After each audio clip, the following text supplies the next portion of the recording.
What's up, guys? It is Ding, and today I'm going to be going over the OTS applicant checklist. You can find this on airforcejourney.com. I'll put the link in the description below. I'm not going to read all these different steps out, but I'm going to go through some of the big ones that I thought were most important. Obviously, before you get to this checklist, you're going to want to have either a bachelor's degree or some kind of any 4-year degree or higher. You're going to want to sign up and take the AFOQT, which is a pretty rigorous exam, pen and paper, and it's I think it takes about 6 hours. So to sign up for that, you can go to local Air Force base or MEPS or a recruiter to sign up. And go to the education training office if you do go onto a base. You're going to want your official transcripts printed off, making sure that they show that you have that 4-year degree. You're going to want to have a letter of intent, which on here it says your personal statement. Basically, that's just telling why you believe you should be accepted or considered as an officer in the United States Air Force, or whatever branch you're going to. I assume it's similar for all branches. And then after that, let's take a look. Fill out CC interview. So this is going to vary depending on your circumstance. For me, I didn't have to fill out any kind of interview. What I did have to do is sit down and meet with my squadron commander. I'm Prior Enlisted. He wrote me a letter of recommendation. Then the board that was hosted by the Air Force base that I'm a part of required additional letters of recommendation. So I had to go get 3 additional letters of recommendation from different company grade officers, or higher. I was able to get a couple from some majors that I had worked with and a lieutenant colonel. If you don't have access or you haven't worked with various officers of that caliber, you're going to want to try and begin networking and getting those letters of recommendation.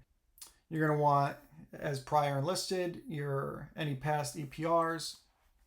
If you have a referral EPR or anything bad, it doesn't necessarily mean you should just give up. A lot of things have waivers.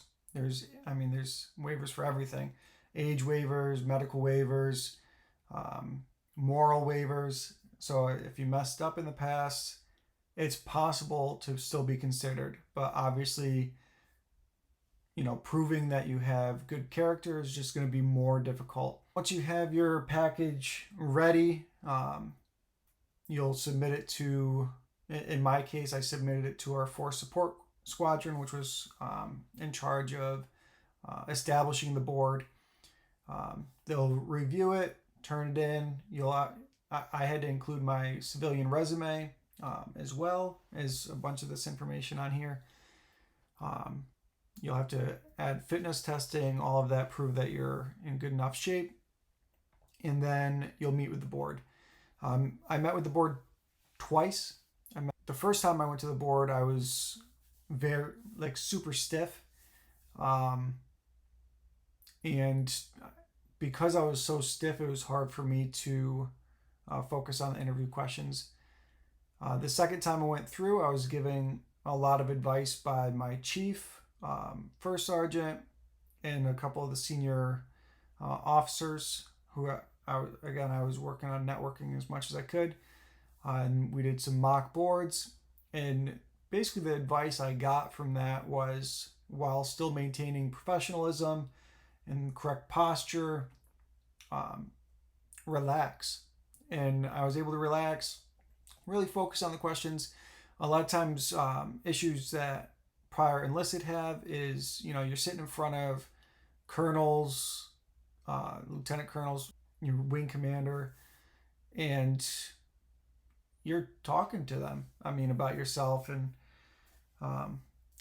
why you're deserving, and they ask some pretty intense questions, so you need to be prepared and just really think out your answers. It's okay to take a minute to really digest the question and speak wholeheartedly. I think you'll get a lot of respect for answering truthfully instead of trying to come up with the best answer.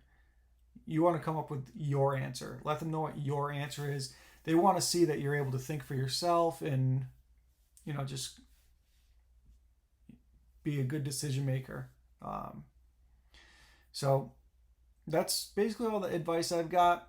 There's obviously videos on what to expect at OTS. There's some on my page, so if you want to click around, I'll put a link to those videos in the description below. If you have any questions regarding the process, every base is going to be a little bit different, but this layout, this form is pretty much what to expect. But yeah, I think the biggest hiccup is like the AFOQT. That I know that test takes a lot of people out. So, but again, there's waivers for everything. So, if I'm unable to answer your questions in the comments below, go to the local Force Support Squadron, talk to a career advisor, and see what they can offer you. But if you enjoyed this content or anything Air Force related, I'll try to bring you guys stuff as I think of it and what might be able to help. I plan on doing a video in the future about some websites that are helpful. But yeah, give me a thumbs up if you enjoyed it. If you want to see more officer related videos or Air Force related videos, make sure to subscribe and let me know. I really work with the feedback I get from likes and subscriptions. So the more Air Force views I'm getting, the more content for Air Force I'm going to put out. Otherwise, hope you enjoy and expect to see more reaction videos in the future. Thanks, guys.